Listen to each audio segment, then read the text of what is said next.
guys, welcome in, grab a drink, sit down, come and listen to some tales from Azeroth tonight, or today, this week, whatever you want to go by. We will be talking about PvE, and that has many aspects to it. It can be, well, the name or the abbreviation itself, PvE, is obviously player versus environment, but PvE you can also incorporate sort of social aspects into it, so guilds, interactions you've had with people, many different things like that, leveling experience, it's many different things. But I just want to go over a couple sort of stories that I have of all of these sort of experiences and these topics that I myself have encountered, and what you guys probably have encountered yourselves as well. But I mean, let's start with the first one, leveling. So, it's the first thing that you do in the game. It's the first thing that you're taught. You got a dude with an exclamation mark directly in front of you, and he gives you your first ever quest. Now, this is kill boars, kill night sabers, kill whatever. It's a kill quest, I believe. It doesn't differ for anything. Taurens are kill the plain striders, yeah. No, it is a kill quest, because gnomes and dwarves get the wolves, humans get the wolves as well. So your first quest, you're immediately thrown in, and you're already becoming some sort of psychopath, killing just random stuff, you know, just as you do. But that first quest, you don't necessarily notice it straight away, because everything's new to the game. You're still like getting used to it. You're still looking around, understanding what is where, etc. And you feel a bit lost and maybe a bit overwhelmed at times. But once you start getting into the leveling, obviously there's always the classic quests. You've got the kill certain number, the collect something, the kill something and collect from their bodies, and then you have a few other random sort of genres. You have the escort. Escort is something. You have also there's another niche one that I always forget. It's always just like go and talk to someone, like just delivery quests, if that makes sense. You just go and talk to someone on the opposite, like literally the opposite continent and the opposite zones. It's ridiculous. But some of these are obviously more memorable than others. So with escort quests, the first one that springs to mind is the chicken in Tanaris, however you want to pronounce it. I pronounce it Tanaris. Well, I did pronounce it Tanaris, but now I'm sort of leaning into pronouncing it as Tanaris, just because it sounds a bit more professional, I guess. In a sense, it sounds a bit more clean than Tanaris. It just sounds like I'm still learning my ABCs. But yeah, I'm getting off track a bit. It's a very memorable quest, that like Chicken Tanaris quest. He's always by the bugs in the bottom right, just underneath the Caverns of Time. If you can picture this, then perfect. But Tanaris is the bottom right sort of segment, the continent, not continent, that is not the right word, segment. Tanaris is the bottom right segment of Kalimdor, and Kalimdor is the left continent as you're looking at the entire WoW map. This is obviously in classic terms, because in retail you've got a lot more stuff happening on the map. You've got Northrend up top, Pandaria like south, you got a few things in the middle, Broken Isles, Koltiris and Zandalar. But in classic it's just left continent, bottom right segment, that's it. But you have this chicken in the mountains, and I always remember doing this first, like the first time ever doing this. It's fun. It's fun at first because it's just a completely different quest. You don't know what you've gotten yourself into, you don't know what's going to happen. You're just escorting this little robot chicken just across the desert. That's it. Nothing too bad about it, nothing too cynical. You're not going out killing and slaughtering everything. You're not going to pick up and like rob their like bodies or whatever. It's just a simple, you're walking with a mechanical chicken. Now this is fine, usually. But on PvP servers, it's something completely different. So when Classic came out, I obviously did this quest. And you start to notice that you run into a couple horde. And these horde will look at you. They will decide whether or not they want to, ruin your day and make that day a little bit more miserable for you. If they decide that they want to make your life like a living hell, they will like keep following you and then kill you right at the end of the escort quest. At that point, you just don't care. You have given up on the game completely. You just want to get off, go scream at a pillow. The escort quests are horrible. Basically is what I'm trying to say. That's the short of it. Escort quests are horrible. But I saw this is actually today, I saw a troll.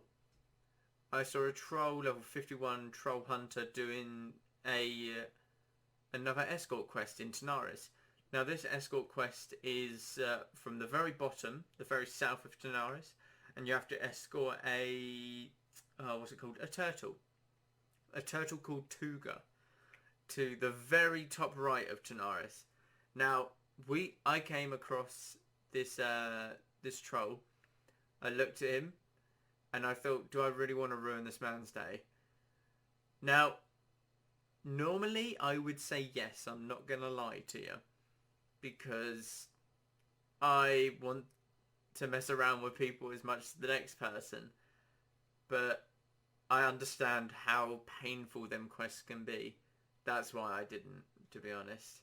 So, just leave the people who are doing escort quests. Kill them after.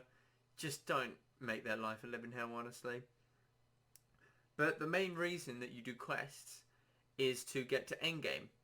And endgame content usually consists of dungeons, raids, like guilds, like that sort of system. So, obviously I'm in a guild myself, raiding guild, in Classic.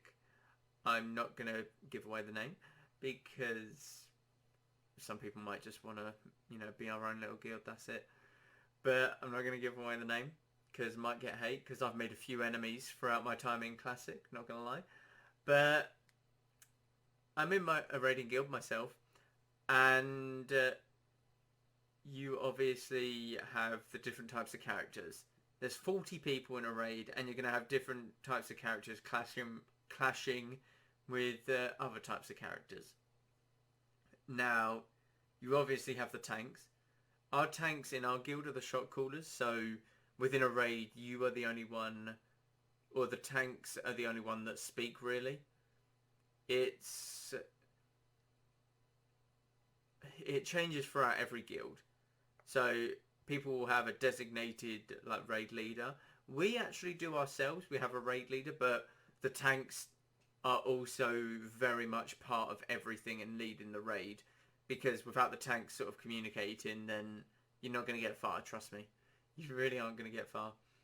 But raiding is great, because you have 40 people at the end all fighting for loot. So we do a system where we clear Blackwing Lair, and we basically distribute the loot all at the same time. So we kill Nefarian, last boss of Blackwing Lair. We head to Stormwind, put the portal up to Stormwind, and we head to the park. And we just sit around the little moon well at the park, and we dish out loot. It would usually be who can roll on this, and the class leaders will say who can, who can't, who's not eligible because they've already won something like big ticket items, they're called in our guild. So you obviously have loot drama, and there is a lot of loot drama, or there's some loot drama that's happened with us. It's nothing sort of like people are getting super aggressive and angry about it, but it can happen. We've had, I think, a total of 2, maybe 3 onslaught girdles, and these onslaught girdles are a drop from Ragnaros. It's a plate belt. Correct me if I'm wrong. A plate belt, and it has, I'm pretty sure, hit or crit on it. Something like it might be crit. I'm pretty sure it's crit. But it's from Rag, and it's really good for DPS warriors. Really good. We've had a warrior who has quit over not receiving loot because they were complaining that they weren't getting enough loot when they were decked out with pretty much everything. And this onslaught girdle was a good piece that this warrior wanted of ours.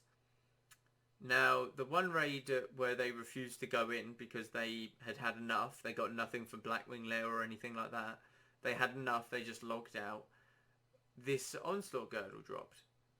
And obviously it's really funny because, well, the warrior seemed very, I want to say pompous. Is that the right word? I'm not even too sure if that's the right word. Very, he had his head somewhere that, you know, he needed to pull it out of. We'll say that. But he thought he was the best and doing the most DPS. He was absolutely king of the world and he deserved everything. That sort of person. You know the type of people. But the onslaught girdle dropped. Obviously, everyone's saying congrats. We have a guild Discord. Everyone's saying congrats and everything.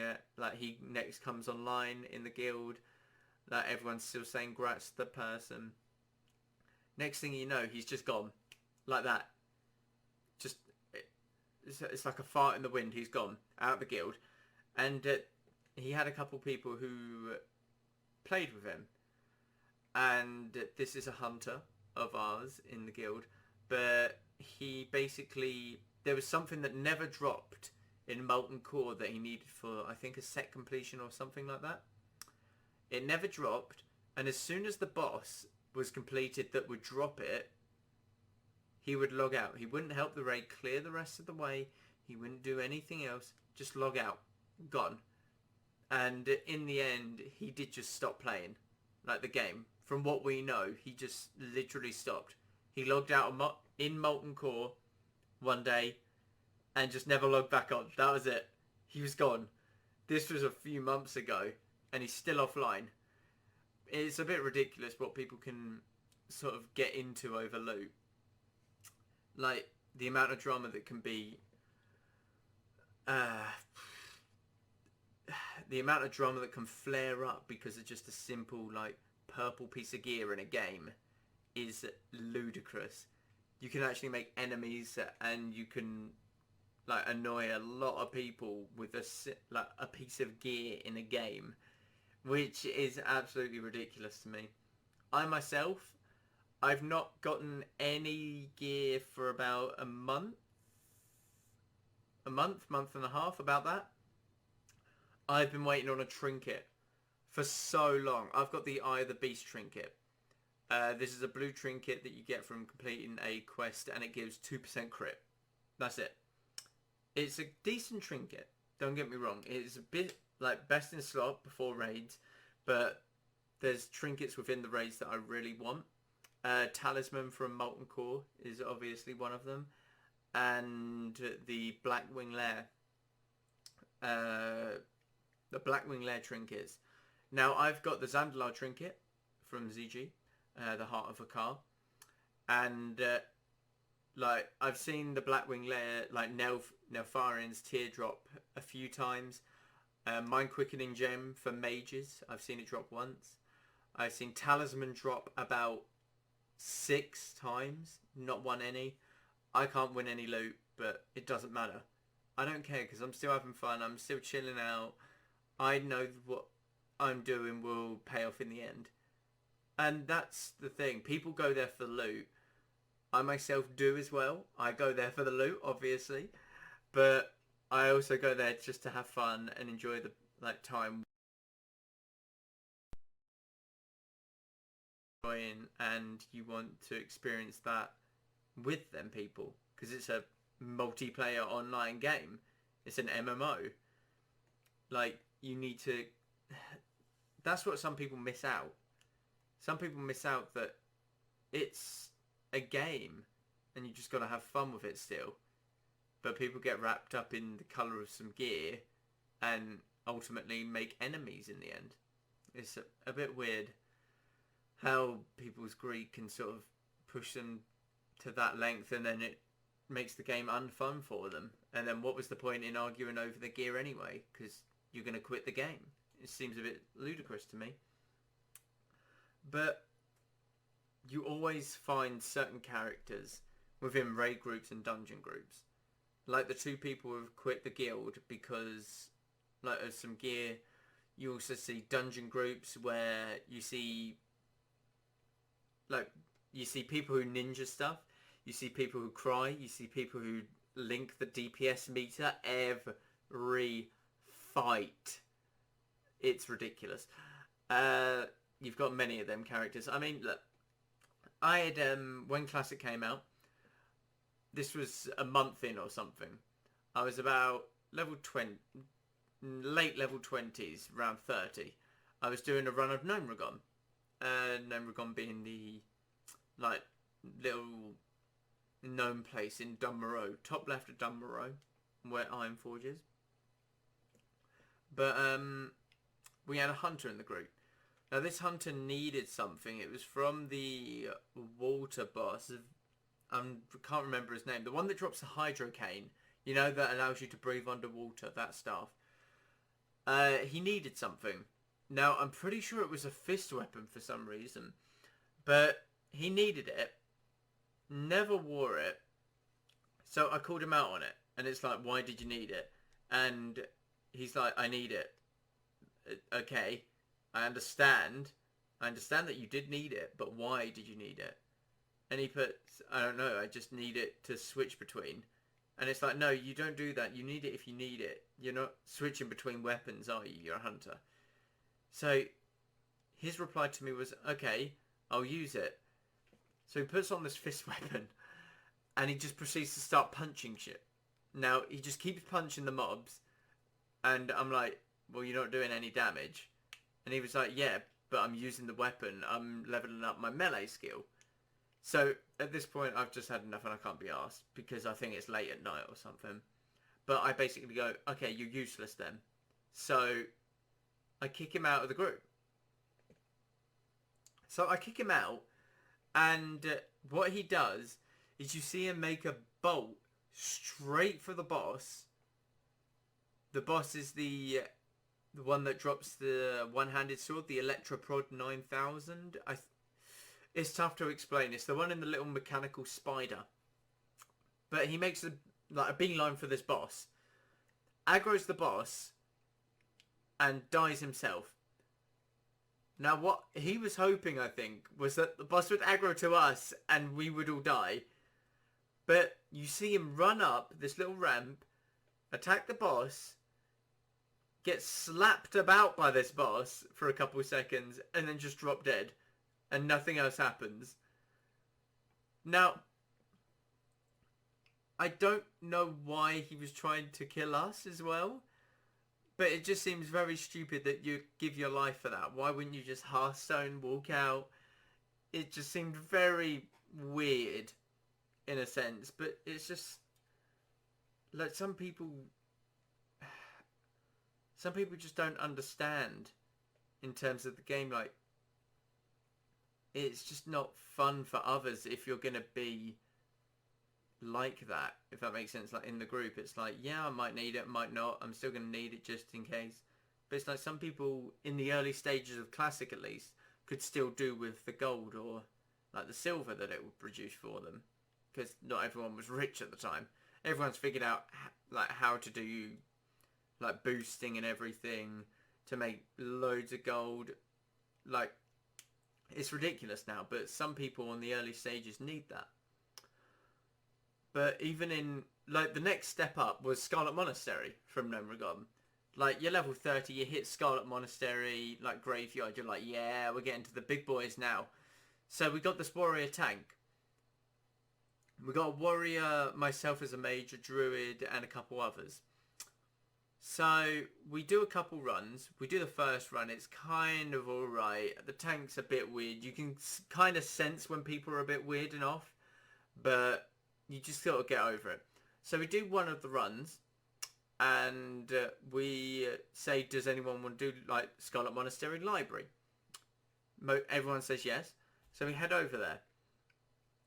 And I'm not too sure what sparked it, but something got the tank annoyed. I really can't remember.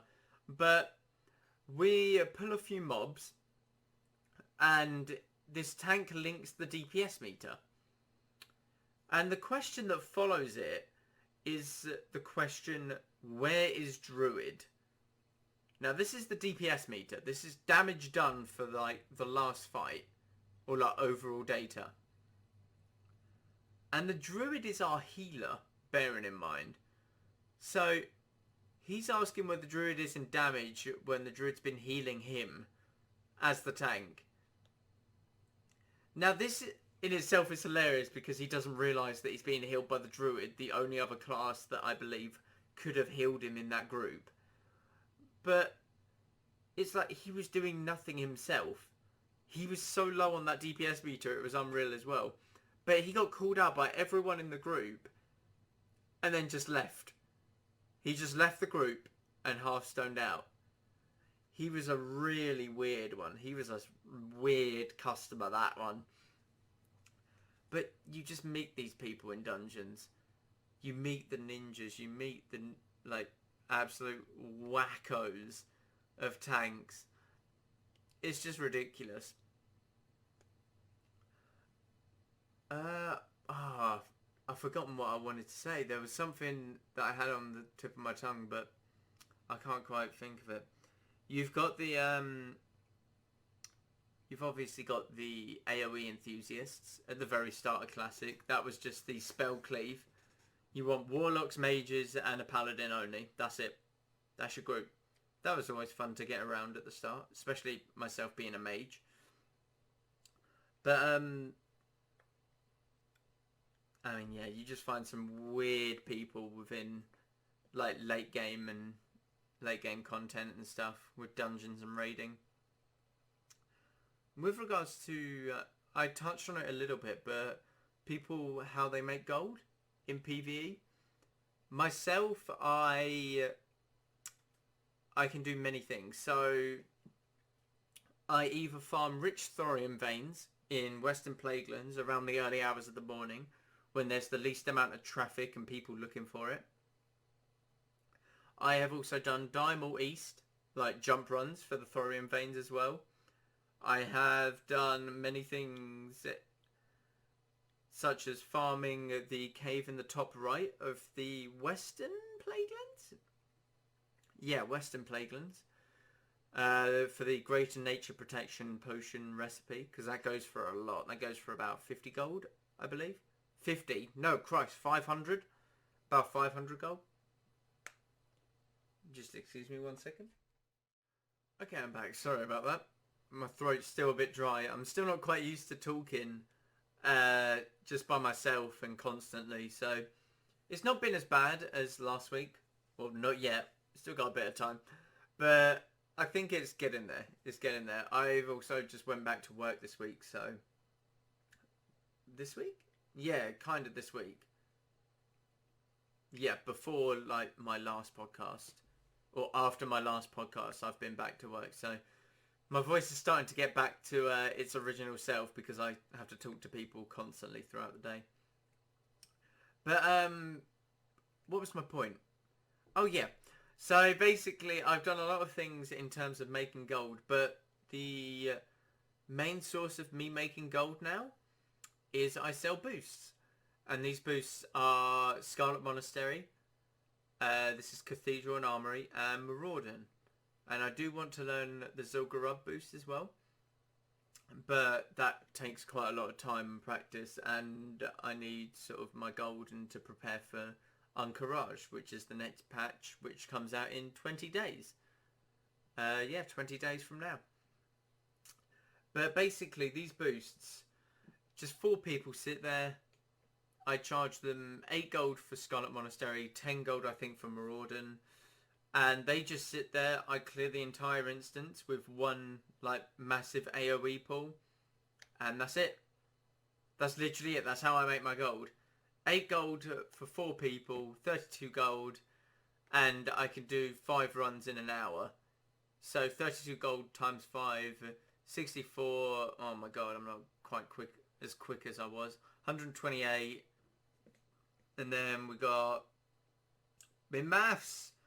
Come on, 128, 132, 162. I want to say 162. Might not be right, but it's 162, 164. Wait, what was I on? I can't. 64. No, I gotta work this out now. 64.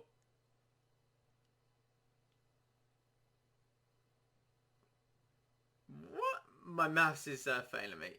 It might be 160, to be honest. It might be 160. No? Yeah, it's 160. Christ, I could have done that a lot easier. 32 times 10 is 320. Divide it by 2. Yeah. 160, yeah. Oh my god, my brain hasn't worked that hard in a while. Sorry about that. That was horrendous. But yeah, I mean 160 gold per hour is not too shabby, to be honest. And I can do that. I technically can do that for 7 hours, 8 hours a day because of the instance lockout. Don't even get me started on that math, trust me. But it'd be about 1,400, by the way. That's literally a rough estimate. So, but it'd be about that much gold if I did 7 hours of just boosting, which isn't too bad. But I'm terrified of getting banned. That's the thing. So they've just banned loads of bots. 72,000 bots, or accounts, with bots on them. Potential bots, I should say, because some people might be falsely accused. But with botting, it's anything to do with, like, very patterned behaviour. So just staying at an instance, going in and out of this instance, resetting, doing the same thing, taking payment after payment from the first person, trade. It all says basically to Blizzard's Blizzard's automated sort of detection system. This is a red flag. This person must be a bot. Like myself, I was doing marauding boosts last night, or technically last night. It was about a few hours ago because it's early hours of the morning now for me.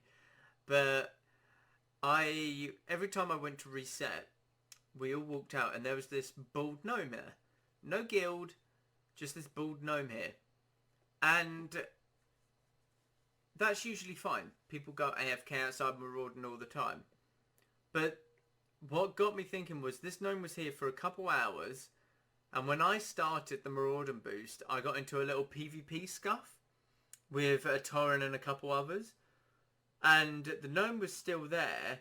He was moving, but he wasn't attacking, and he just stood next to this Frost Nova Torrent warrior and just got slapped about by him.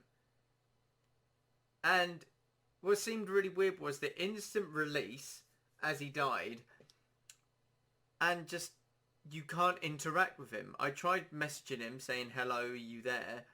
And he is moving, bearing in mind, but I just get no reply. So it's a really weird thing. But with regards to botting, I am terrified myself being a mage because I can't just do the same thing for several hours. I can't just go into Scarlet Monastery and boost. I've got to mix it up. I've got to go back to Stormwind, sell, like log out for a bit. Like, I'm terrified because I've got an account that I don't want banned. I play WoW a lot of the time, and well, I don't know what would sort of fill that void if I can't play the game, if that makes sense. Because I find WoW just sort of enjoyable. I can do whatever I want on it. I can chill out, I can do some PvP, I can do whatever. But it's really terrifying knowing that I could possibly be banned because I seem like a bot in the detection system's eyes. if that makes any sense. It's a bit weird. But no, I'd make my goal from boost. I obviously don't do it 7 hours a day. I just do it for a couple hours. It's nothing too major. A couple hours. I just need enough for over the week to sort of basically give me enough gold to respec for raids and PvP, stuff like that. That's all really. But that's all I've got time for today. There is obviously a lot more sort of aspects to PvE that I can cover in possibly a later episode. Like I can touch on guilds a bit more, people that I've actually met. Like I can go into a lot of depth with like new people that I've met, new to the game. There's loads of different things that I can branch off into. So we'll definitely be doing that in the near future. But thank you again so much for listening all. I hope you enjoyed. And I will see you next week for another episode. Laters all. Peace.